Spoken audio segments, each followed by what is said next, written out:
And the input cost of doing all that continues to go up. I mean, iron is more expensive all the time. You talk about seed and fertilizer and how much capital we have to put out there to put a crop in the ground. So what happens when the numbers in farming just stop penciling out and then you start looking at your operation a little differently? Well, today we're going to talk with South Dakota rancher Troy Hadrick about how they transitioned from dryland crop farming into a cattle-focused operation. What drove that decision? How direct-to-consumer beef sales played a role in that, and what it actually takes from infrastructure to water to make that transition work. The first thing you got to worry about if you're going to transition a piece of ground is, and you're going to try and get cows on there, but even before the grass is, what are they going to drink? And we'll walk through what that looks like on the ground, the decisions they made, and how a unique partnership in all of this helped make it possible. Then we're going to switch gears a bit and dive back into managing stress in calves. A look at a new pheromone-based product designed to help reduce stress in cattle. That's on this episode of the Working Ranch Radio Show.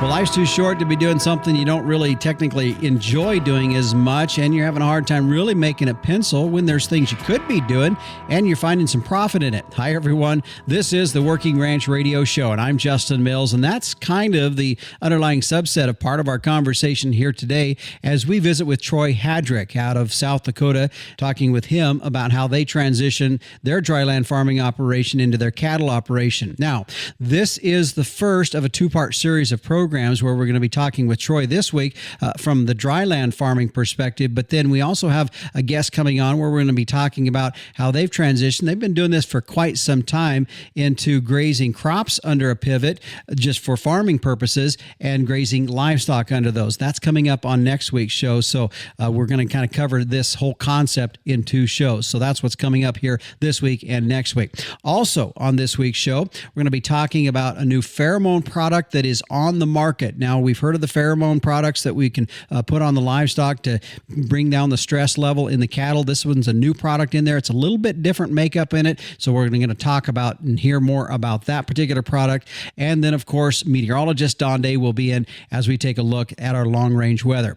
By the way, you can find all of the Working Ranch Radio shows on your favorite podcast provider. If you missed something here today and listening on the radio, you want to go back and listen to it again, or you can go to our site at workingranchradio.com. And by the way, if you have an idea for a show topic, which is where today's show and next week's show is coming from, had a listener out of Nebraska shoot me a text and an email about this. So I thought it was a great way to get into some of this.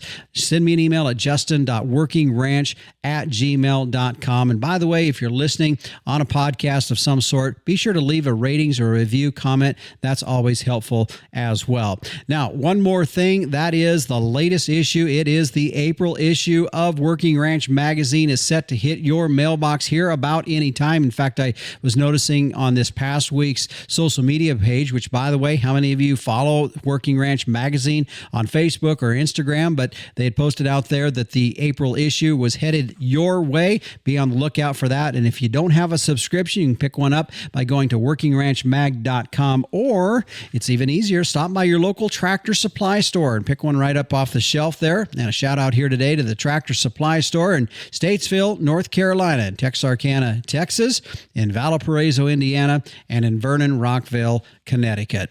Well, let's turn towards our subject at hand here today. And joining us on the program here today is Troy Hadrick. And Troy, good to have you here today on the Working Ranch Radio Show. Yeah, thanks. It's I'm kind of excited to share a little bit about what we've had going on here at the ranch lately. You bet.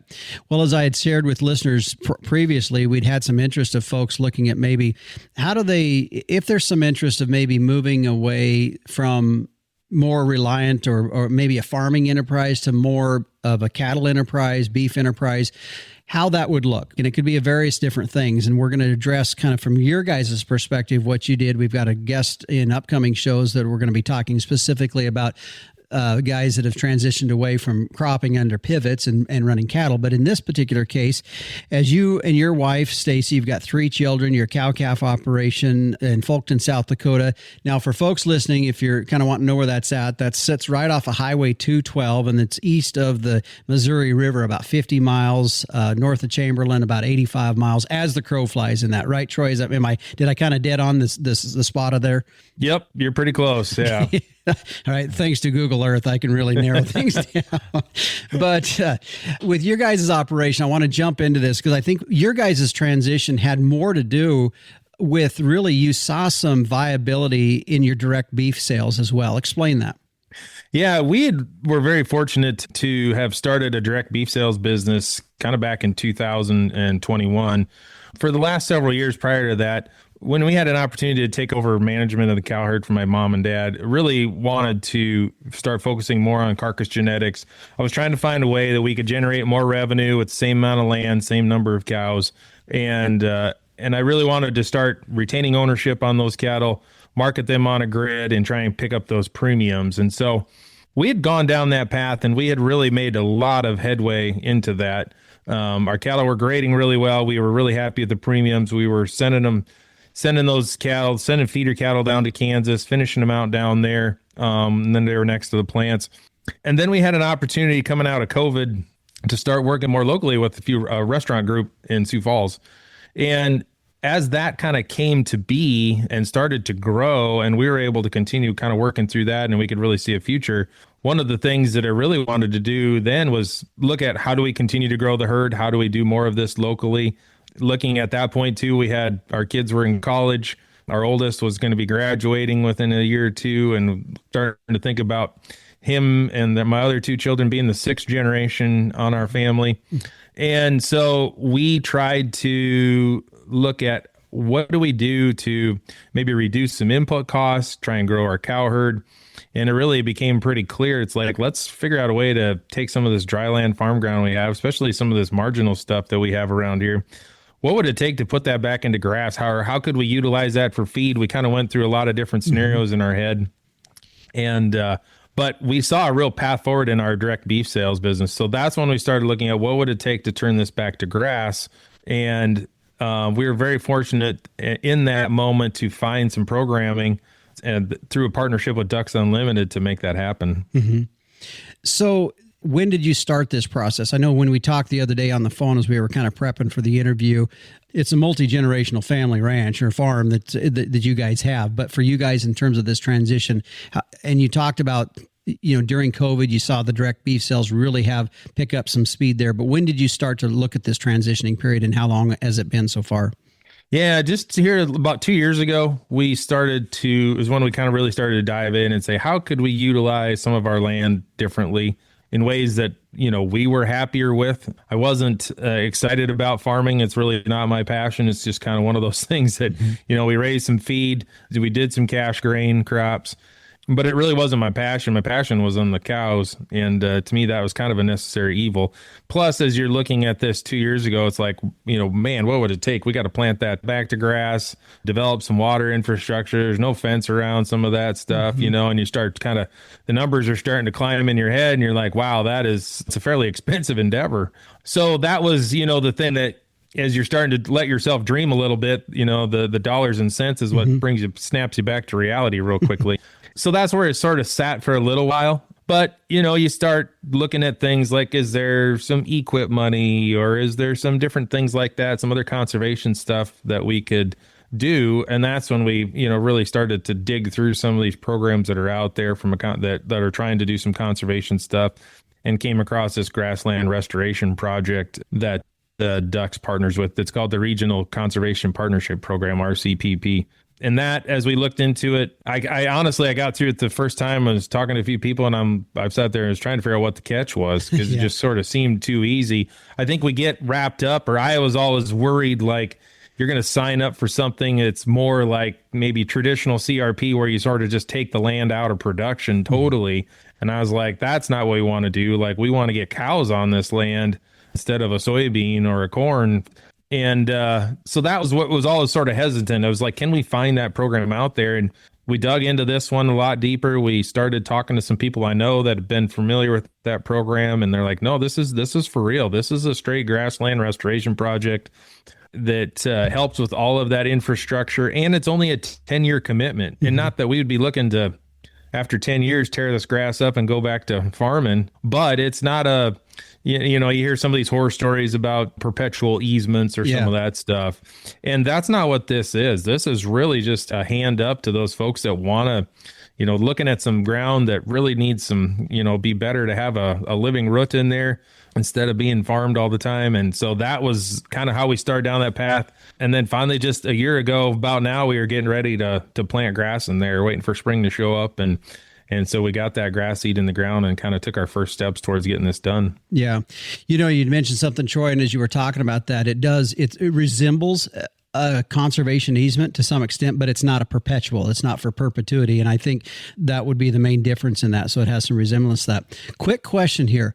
As you made that transition, did you have to have a hard sell with anybody in your family? I mean, maybe not your wife and kids so much, but any other, I mean, I don't know your family background or other folks involved in the family ranch settings. Was there any of those kind of discussions that took like, hey, you know, we're going to be making this transition, and that's a big change from what it was 30, 40 years ago?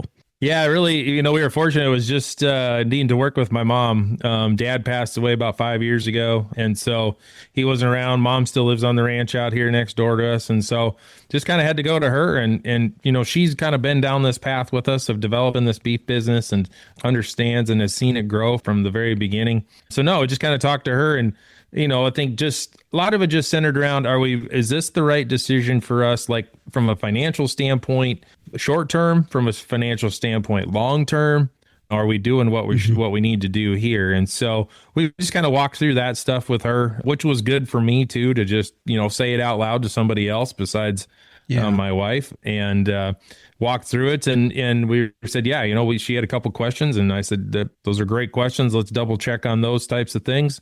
But then, yeah, she's like, well, it's up to you. And, you know, this is your business and your livelihood now. And so we move forward. That, you know, that lands in a family trust, but we were good to go that way. And like you said, it's, you know, at the end of the day, if it's for some reason was the worst decision we ever made, it's kind of a 10-year commitment. It's not anything we're going to saddle our grandchildren with or great grandchildren with or those kind of things.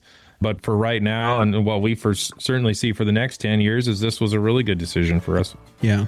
All right, Troy, let's take a break here. When we come back, I want to get more into maybe some of the details as far as that transition was happening, what you did, some of the things that had to be done in order for that to happen. I think that'll be the next step in this that folks are going to want to know a little bit more. I know the discussion that you just had or talked about in regards to the relationship of working with Ducks Unlimited. We might talk about that a little bit more, but let's do that when we come back, okay? Capitalize on crossbreeding with Gelbvieh and Balancer bulls. Raise replacement females with added fertility, increased longevity, and greater productivity. Gelbvieh and Balancer influence females wean more pounds of calf per cow exposed. In the feed yard, Balancer influenced cattle offer increased performance, improved feed efficiency, and have excellent carcass merit. Balancers add the pounds, make the grade, and deliver the value. This year, make your crossbreeding count with Gelbvieh and Balancer genetics. Horn flies stressing your cattle? Make fly control one and done with Alticid IGR XRB.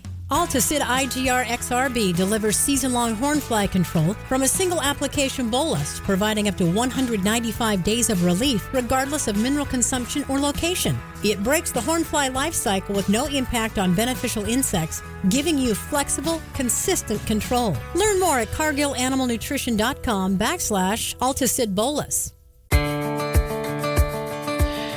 All right, Troy, let's now get into kind of just how did this go through? As you talked about in the first segment, where it stemmed from, what was the driver behind that from you guys as your family operation, making this decision to move away from more dry land farming and converting that into higher quality pasture ground for your beef operation. So let's just kind of go through that process as far as how that transition started to happen. Let's start from that point of pulling that trigger and just kind of that process, the first few things that started to happen. Sure. Well, really, even before we maybe pulled the trigger per se, we actually, we had one of the guys from Ducks Unlimited came out and we just went and kind of looked at that ground. We looked at it on, satellite photos. We looked at it standing out there. I kind of shared with him, what my goals were, kind of how we saw this working into our pasture rotation system. And then he was the one that said, okay, I wanted to say, does what you can provide fit with what our goals are? And so they took it all in, and then they actually prepared a whole document that we met a few weeks later and lays out, here's how much we could do for fencing. Here's where the fencing would be. Here's how we would extend. We have an existing pipeline next door that we could tap into and then extend that pipeline over into that system so we can properly water that. So we walked through all of that stuff, talked about the cross fencing involved, what that grazing management plan for that ground would look like, and just really laid all of that out on paper to begin with. And then that gave us a chance to really look at it as a family and decide, is this what we want to do? And, after we looked at it for a little while, it looked like, it was actually the right thing for us to do. One of the first questions I get is, well, I suppose you got to let duck hunters on there. You got to, something like that. And I'm like, no, we don't have to open this up for hunters. We don't have to open up to anything. Literally all they asked for was, if they have a chance to bring some of their folks out just for a tour, would we be willing to show them how we were progressing along in the project? And I said, absolutely, I'd be happy to show you that. Mm-hmm. So then after that, it was a matter of, we just made sure we knew where the fences are going to go, looked over those grazing management plans. There's a certain amount of rest we want to give into each of those paddocks that we'll have within that piece, how it kind of ties into the neighboring pasture that we have there. And and we signed it. And then they helped us with the seed mixture, kind of talked to us about, because we could actually hay it too. We wouldn't actually even have to graze it. We could turn it into hay ground. And then you just have to wait till a certain point in the summer before you're allowed to hay it. But so with our goals in mind of making this grazing, we worked with some folks to get together a great range seed mix that we thought would work really well for what we were wanting to do, and got that put in the ground last spring. And away we went. So, and it's kind of neat because there's, we're in the prairie pothole region here. So we get a lot of low spots, a lot of sloughs, hold water when it's wet. They're not reliable for water to drink out of when it's dry.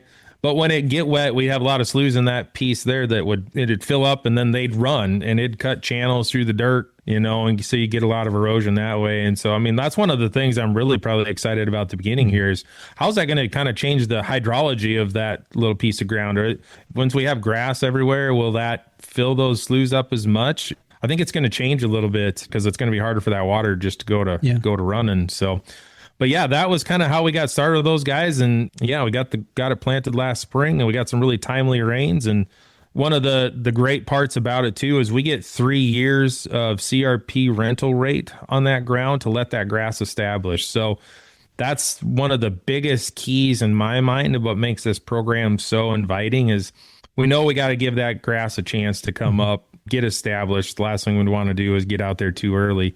And this program gives you 3 years to let that happen. So maybe you don't catch a rain the first year. Maybe it's pretty weedy, whatever that is. You've got some time still before that land really needs to start generating revenue for you. Yeah.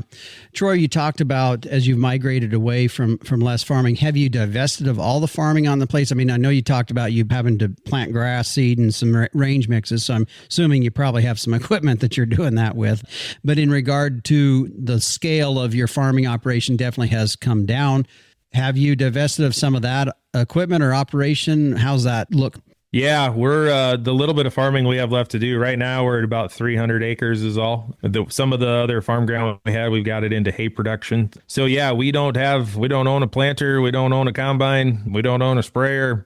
That little bit we're having it. We're just hiring. I got a neighbor kid that's back on the place, and I've hired him to do my custom farming for me. And that's about it. even before we planted this grass, you look at it, like, I didn't have enough acres of farm ground to justify a lot of the equipment costs the way it was. And it wasn't what it wasn't where my passion was anyhow. My passion was with the cows. So we were really divesting it. I need to raise a little bit of corn for some corn silage for feed for our finishing program we have here for our direct beef sales. And then after that, we're basically putting up hay. What we're trying to get into now, we're finally going to start in earnest getting into the rotation that I think I'm most excited about is really more of a corn oats cover crop type rotation where we're getting corn silage for feed. We can use like a forage oats product as part of that rotation that we can bale and use that for some of our feed stuffs as well. And then typically we'll take that oats off and get that baled up, say in July, and then we can get back on there at the cover crop right away and even possibly get some grazing out of that later in the fall after that comes up if the rains cooperate. So we've got haying equipment, but outside of that, that's really our only machinery we have besides our feed wagon and payloader and some of those types of things. Yeah, we're out of the farming business about as much as we can, but we're actually looking at squaring out. We got one other field that's a little goofy shape and it kind of ties in to some other existing pasture. And we're looking at squaring some of that stuff up too and putting in some more water in there and adding that as part of our rotation as well. So let's talk about that. You mentioned about infrastructure. If you were sitting down and you're talking with somebody across the table, what are you going to tell them when it comes to infrastructure as you make this transition away from farming into cattle operation? Yeah, I mean, basically the first thing you got to worry about if you're going to transition a piece of ground is, and you're going to try and get cows on there, but even before the grass is, what are they going to drink? If you don't have water, you don't have anything, so it doesn't make any difference. So water was the big thing. And like I said, we were fortunate enough that we had an existing pipeline nearby that we could tap into and just extend that over. So that's the biggest thing I would tell anybody that's considering this is, do you have a water source? This might not have worked as well as it would have, had there not already been something like that we could tie into. And that pipeline starts off a rural water system too. So that was the first thing. We're like a lot of places, waters, we can be wet, obviously, but when you go to drill a well, it's a ways down in the ground. I know some people have some deeper stuff, but we had to re-drill a well just for our home place here about 10 years ago, and it's about 1,800 feet to water. And so just to go punch a hole like that in the ground just to water a few cows is not feasible, obviously. So that worked really well that we were able to tie into that. So the first thing I always say is, what could you do for water in a piece of ground that you're maybe contemplating doing something like this? And then, then we're looking at fencing, obviously. Mm-hmm. Nothing too out of line there. We're going to do a pretty traditional four barbed wire fence. Probably going to do something different with the cross fencing inside, either some string and some poly or maybe doing a couple of strands of high tensile or something to cross fence it within that. Doing a few things. We've even looked at virtual fencing collars for the cows to try and do that. We've got to leave. I think we have to do like a 40-day rest on each paddock within there after we graze it. That's all part of our grazing management plan. So, but if we tie in the piece next door with what we have there and we cross fence it two ways, I think we can actually get 10 paddocks over the course of, let's see, it'd be 300 or a little over 400 acres. Mm-hmm. So we could have about 10 40-acre paddocks that we could continue to make the rotation through. So the fencing, what works for fencing for you, figuring that out. And then, how are you going to do the water? I think we're going to put in tire tanks. Mm-hmm. We're in the process right now of how much water we get. We're a little bit restricted on that. And as we were thinking about the future and how many cows we might want to have on that ground at a certain time, maybe early in the summer where maybe we make a pass through the whole thing with a larger number of cattle, making sure we got enough water storage to handle the load there. So those are some of the things we're still working details out on. We'll take a quick break. Before we do that, though, I didn't ask you this at the very beginning. What's your annual precip where you're at? Yeah, right here, I think we're about an 19 inch annual precipitation. So it's we're 15 where I'm at, and you're 18 there, which isn't a big difference. A little bit could be, but not that dramatic. So I'd say drier, a drier area. Yeah, it's somewhere between 9 and 30 inches is normally what we get, right? So. Yeah. Okay, we're going to take a break. When we come back, the question we're going to start right back into is any surprises since you've started. We'll take a break and be back after this. Are you disappointed with weaning weight gains that don't seem to keep up with the increase in bull prices? Try capitalizing on the muscle, growth, and efficiency of Limousine and LimFlex hybrids. Whether you sell calves at weaning or retain ownership through the feed yard, the extra muscling and performance of Limousine cross calves will add pounds to your pay weight and dollars to your bottom line. In fact, genetic trends for weaning weight EPDs in Limousine cattle document an increase of nearly 25 pounds over the last 10 years. Limousine and LimFlex deliver dollars to your bottom line. Limousine today, profit tomorrow. All right, Troy, as I went to break, I said I want to hit one more question before we move on to the next major questions here, and that was, as you have went through this so far, were there any surprises? I mean, I know you had a pretty good plan ahead laid out for you, which was really good, I thought, in what you described to me. But as you look back over this, you'd say, boy, we should have maybe done this. Anything like that caught you off guard?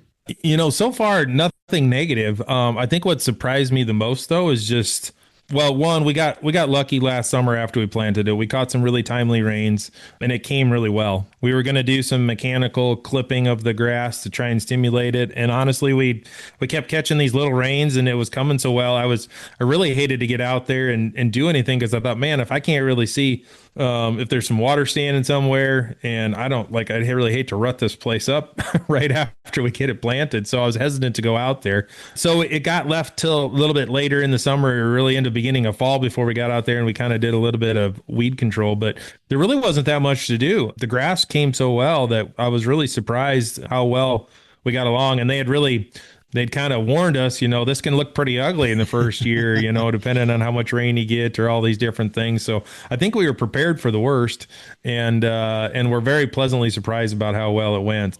But I think the other thing that surprised me too is just, man, the wildlife moved into that thing so quickly. I mean, this fall we were kind of driving out through it, looking at, seeing what grasses were coming as well as they were, and trying to find all those species that we'd put in. And man, pheasants are flying out of this thing. The deer are running out of the thing. Chased a couple coyotes out of that deal.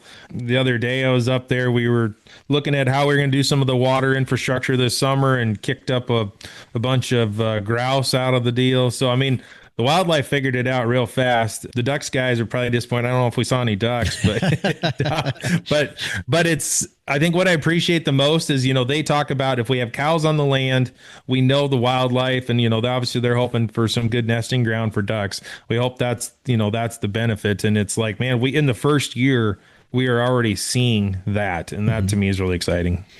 Troy, I know, as you mentioned a couple times, that your heart was more on the cattle side of things than being in the farming side of things. So it wasn't a real big twist of your arm to migrate this direction. But from a profitability standpoint, and I know you've been in both areas, so you've seen that. And we also have to take into account, we're seeing record high beef prices. But just overall, when you look at the economics of what you were doing to what you're doing now, and you even got to look in the long term and say, okay, when beef prices aren't what they are, what goes through your mind?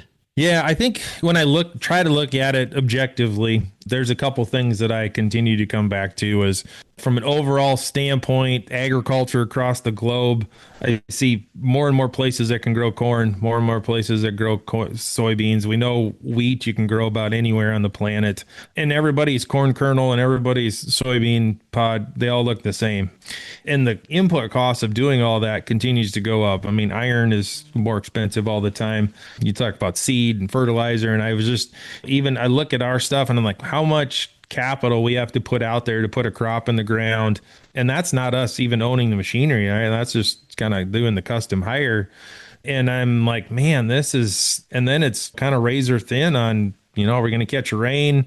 Can we do this well enough where we're at? I mean, can we can we beat the low cost producer on planet Earth for this kind of thing? Mm-hmm.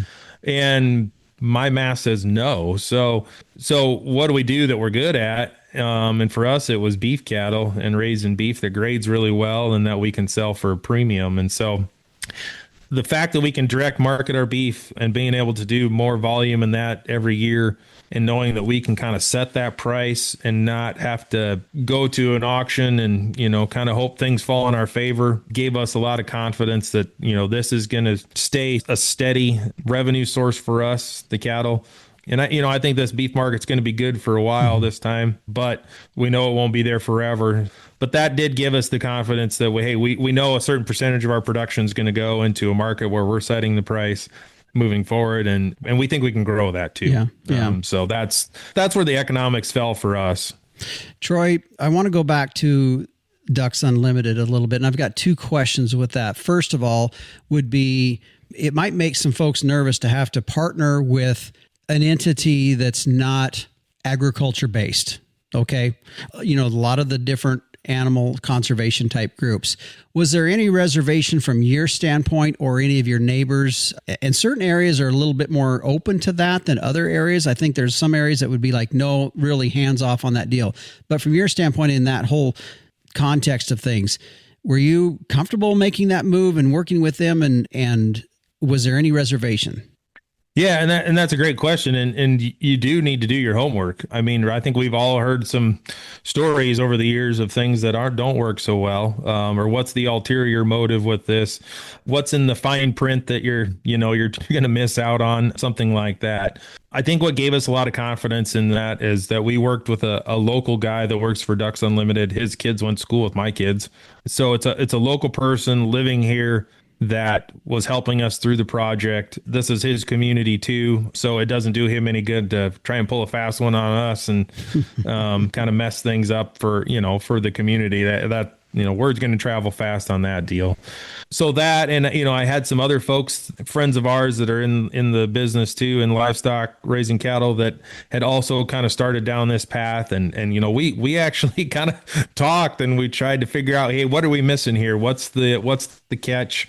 And, so we went together into this a little bit like that, just being cautious, and that's okay. I think you should be, but it's been a great partnership. And I mean, you go back 20 years ago. I mean, I was in a lot of these conversations where a lot of the animal groups, the wildlife groups, their thought then was, we've got to get cattle off the land.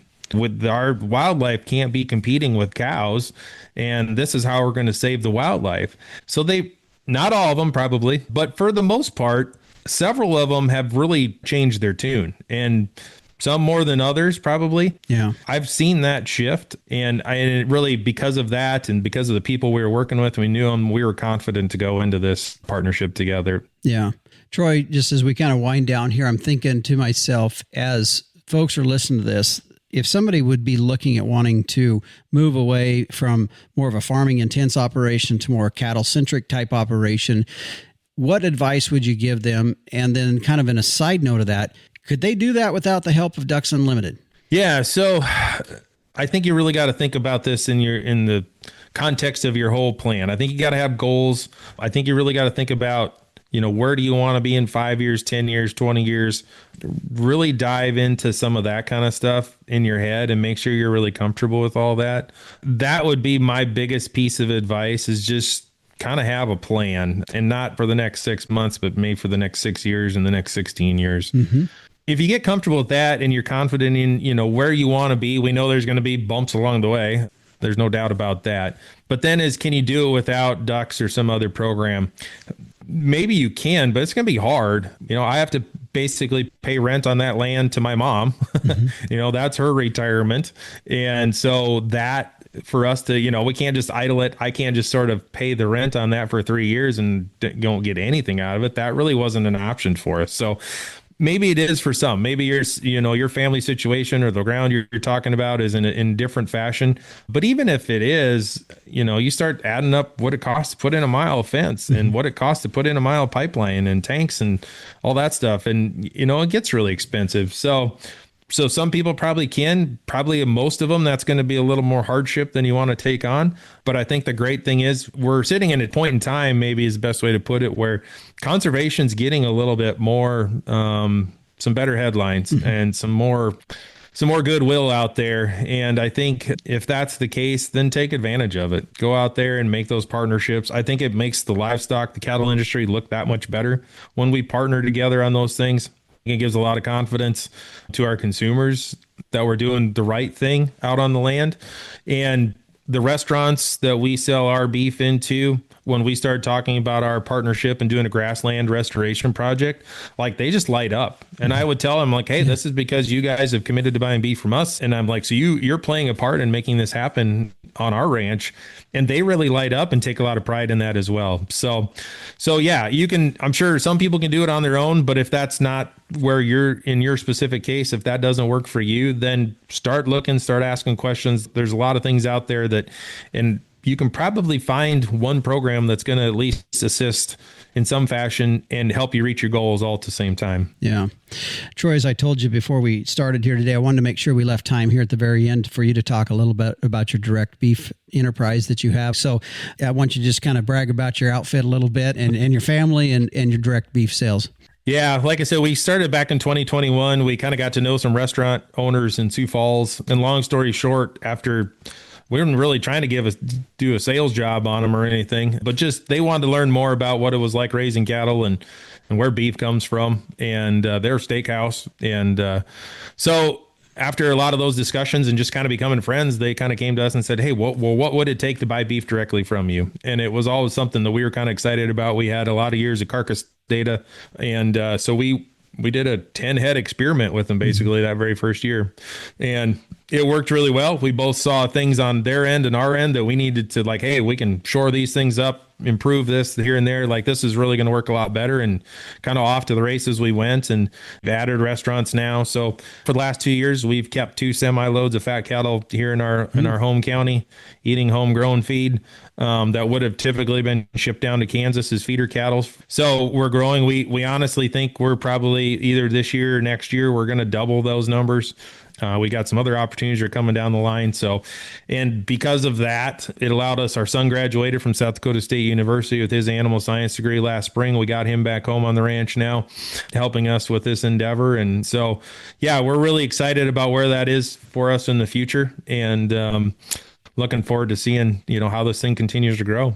You bet. Well, Troy, good to visit with you. And I always enjoy just visiting with other producers just to hear a different perspective on things. Sometimes I think we can all kind of get channeled into our own little world and what's going on here. And I know what you guys did is of interest to other folks across the country. And I think there's been a lot of pursuit towards that with some other operations. And so it was good to kind of hear how you guys made that transition. So thank you for being here today. One final question real quick, and that is, what's the book on your nightstand, or what's the thing you're reading or doing that's kind of helping you from a management standpoint? Yeah, this one's a little management maybe and a little bit pleasure both, but I'm actually reading a book called The Rise of, it's called Coach Stig, The Rise of South Dakota State University Football.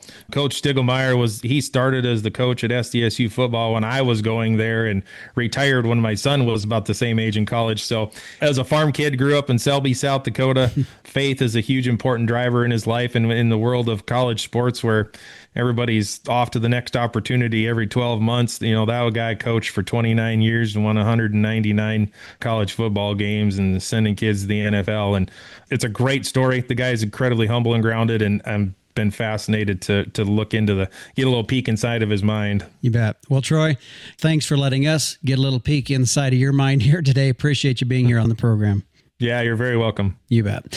And our guest joining us here today on the program, Troy Hadrick. He and his wife, Stacy, their 3 children, make up Hadrick Ranch there in Folkton, South Dakota. Appreciate the conversation today and hope it's helpful for some folks just maybe thinking through this process. And by the way, if you want to visit with Troy or their family about their operation, maybe the migration that they did away from a more farming operation, and also their direct beef sales that they have, as we were kind of wrapping up our conversation later on, I mentioned that at some point we need to have him back on there to talk about how that migrated into getting into restaurants. It's always been kind of a head scratcher for some folks that would like to do direct beef sales. So we may have Troy come back and talk about that as well later on, but appreciate him joining us here on the program today. We'll stay with us. When we come back, we've heard more in our industry about the use of pheromones as a calming agent for livestock. We're going to talk about one of those products that's in the marketplace today when we come back here on the program. Imagine keeping your cattle exactly where you want them, while being able to tap into insights powered by a caller and an app. No Fence is the world's first virtual fencing system for grazing livestock. From the palm of your hand and delivered with GPS technology, you can set and move pasture boundaries, gain insight into grazing patterns, receive reduced animal activity alerts, and more. No wires, no posts, just empowered grazing that supports healthier land and your herd goals. 10,000 plus producers globally already trust No Fence. Explore the possibilities at nofence.com. Diminishing the aspects of stress in our cattle is something that not only did we talk about it a little bit last week when we talked about cortisol levels, but it continues to be something we all look at. And we start, of course, with good handling techniques, good equipment, those kinds of things that can do that. No doubt at any given point in time, we do have to work these livestock from time to time. In our industry now, we've definitely heard more and more about the use of pheromones. And back in February, I had the opportunity to sit down and visit with Dr. Doug Shane, who is the Director of Veterinary Technical Support for Solvet, as he shared with me an unveiling of a new product that they have called Cattle Zen, as we started in on that conversation right off the bat, talking about the stress that we see in our calves. Yeah, that's right. I think as people, we know the impacts that stress has on our lives and on our health and how we feel. And it's no different for cattle. And there are things that happen in the industry and throughout our production cycle that does cause stress for our animals. And we try to do all the right things with good handling practices, facilities, all those things.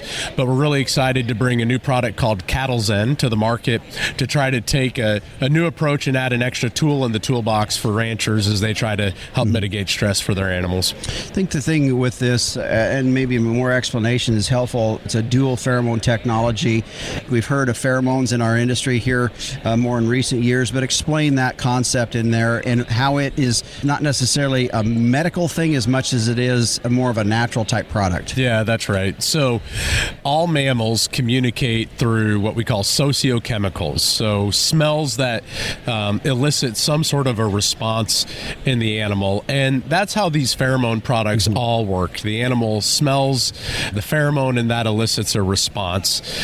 For the pheromone products in the market, ours included, there is something called maternal bovine appeasing substance or appeasing substances, which are derived from the mothers, from the dam. They come from the skin around the udder. And it really makes sense when you think about taking that approach, because when do you want a calf to be comfortable and calm and be doing the things that calves are wanting to do? Well, nursing is one of those, right? And so our product has a maternal bovine appeasing substance, and then it also has a second pheromone that we call 2M2B calming pheromone, and it takes a second approach to also eliciting that calming response. It's a really, really interesting pheromone technology that actually works across multiple species. It's called an enteromone, to get super technical if we want to. But our goal in our approach is to have multiple shots on goal to elicit that calming behavioral response when animals are experiencing stress, trying to get them to feel, less threatened, to try to also combat those negative behaviors that we see when animals are stressed. It becomes a safety concern, not just for the cattle themselves, but safety for us as producers and ranchers when animals are fearful and in stress as well. So that dual blend will be the only product in the market that has that dual blend and tries to take two approaches to elicit that calming response. Yeah. When you were talking there, I can't help but think that as some folks are listening, say, well, I don't need that because I handle my livestock in a low stress management environment. And that's good. And I think it really starts there. And I think it starts, as you and I were talking a bit ago, about, a lot of those things you can do. This is an extra tool in the tool bag. And I think at the same time, we would say that this doesn't mean that you ram and jam your livestock and you do those kinds of things and then think, well, here's the solve-all, because that's not what we're talking about here. It's a tool, it's an extra tool in there along with some of the other stuff you do in your management, isn't it? Yeah, that's right. And some of those things are the most important things you can do. Low stress cattle handling and good facilities. Inevitably, the animals will always be stressed. So this is a kind of an extra above and beyond step to doing the right things that we need to do from a management perspective. And there are certain things that there's really no way to make it not stressful. Like transportation is always always going to be stressful. Big changes in weather is always going to be stressful. So there's just certain things that inevitably they will cause stress for the animal. This is a tool that can help address that. So from from an application standpoint, what are we doing? How are we doing that? What timing, when, and what's the type of animals that you think is the best for this to work with?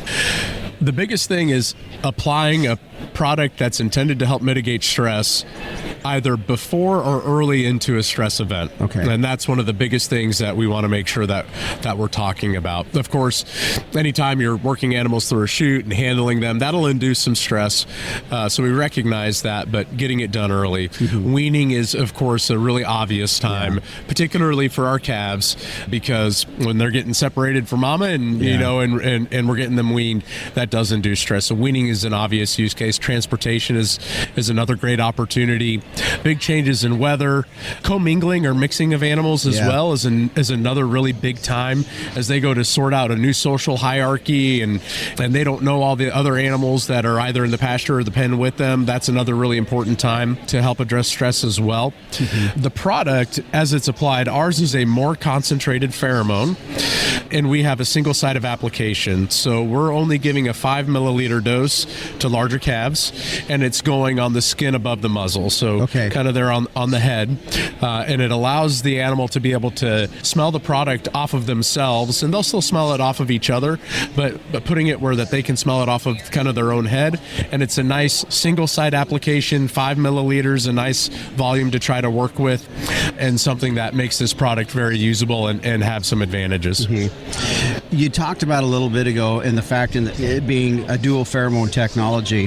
What else besides that would make it different than other products that we would see in our industry? Yeah, that's right. So the dual pheromone, the higher concentration, and the single site of application at the lower dose volume. Those are really the biggest things that differentiate it from the other products in the market. And I think some of that gets back to, you were talking a little bit ago, one of the stress points. Anytime you work livestock, even you could be the best low stress management guy out in the country, but it puts a little stress. Less times we have to do that, as you say, from an application standpoint, it's probably going to be beneficial too. Absolutely. Yeah.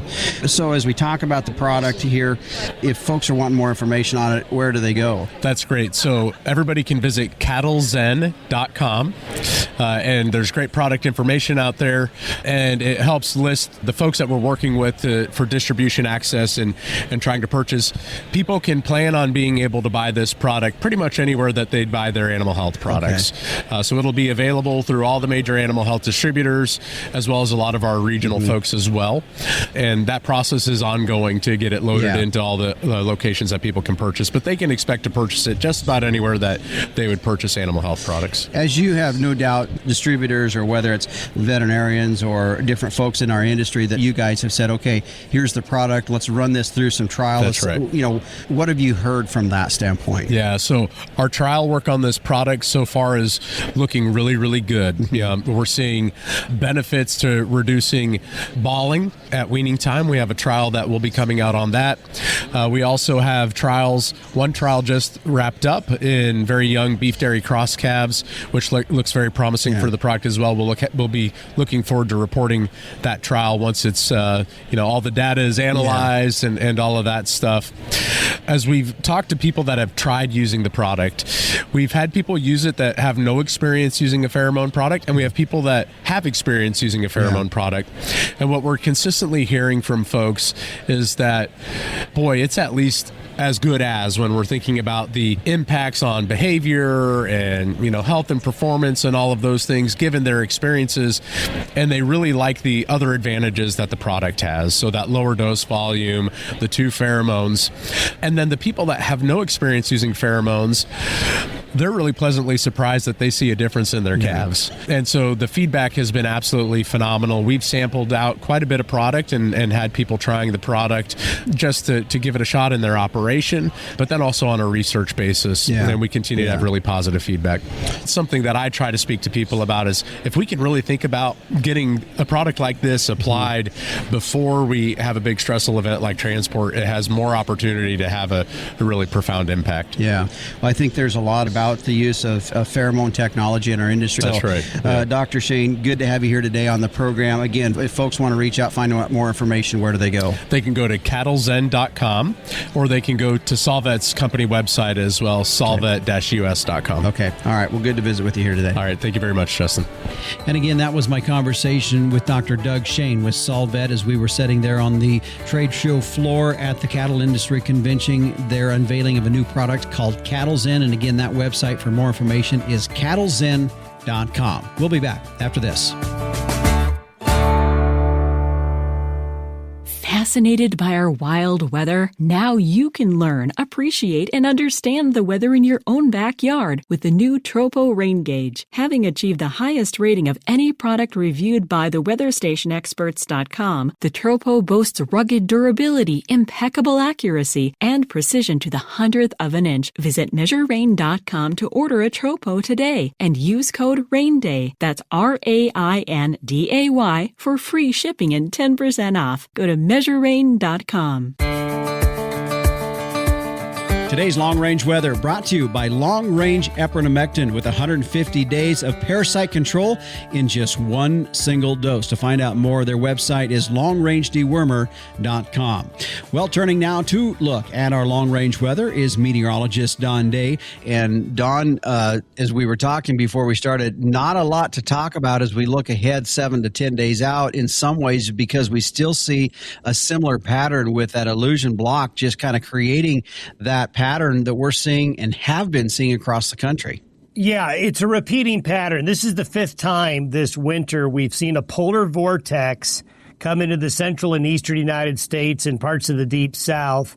And then shortly after that happens, we see the atmosphere respond by building a big high-pressure ridge into the Bering Straits and the Aleutians. And what that effectively does is that puts the central and western United States in a very warm, dry weather pattern while the cold weather heads east. But now what we're seeing is a shift of that Aleutians block and the warmth and high pressure associated with it expanding and bringing some really warm conditions across the lower 48 as we go into the last days of March. Now, you talked about that there's still a pretty considerable amount of cold in the atmosphere in that polar vortex that's above all of this block that we're seeing. Yeah, I mean, the amount of cold air in the high latitudes is very extensive for this deep into the start of the spring season. In fact, Fairbanks had a pattern that has led to over a week's worth of being 40 below zero or colder. That hasn't happened since 1942. So you get extremes like this when you get into these patterns that we've been in this season. And with that much cold air locked up as we go into the month of April, you always have to just keep it in the back of your mind that if that wants to make a move, there still could be cold into the mix for some parts of the lower 48 before spring's over. Okay, so while we're saying in the next short while we're not going to see a lot of change, when do you anticipate things to start to break up?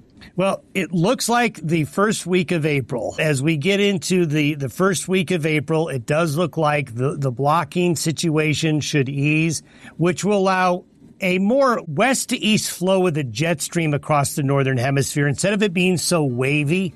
And what that will do is that will allow storm systems to be, one, more frequent, and two, really be able to have the ability to travel coast to coast, which is something that you usually see as the spring season gets going. We're currently not in that situation now, but will be as we get into early April. All right. Appreciate the update. We'll talk to you next week. Thank you. And again, that was meteorologist Don Day with a look at our long-range weather. You can follow him each and every morning through his daily video podcast at dayweather.com.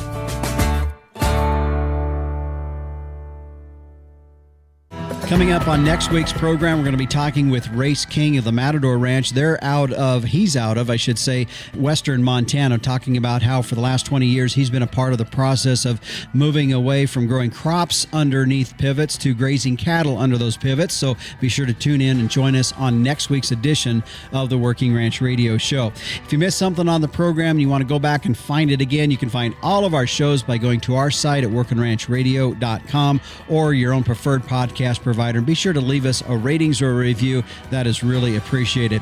The Working Ranch Radio Show is a production of Working Ranch Magazine, branded number 1 by America's Ranchers. If you'd like to send me an email, you can do that by sending it to justin.workingranch@gmail.com. Thanks for joining us. I'm Justin Mills, and until next time, keep your chin down and your mind in the middle.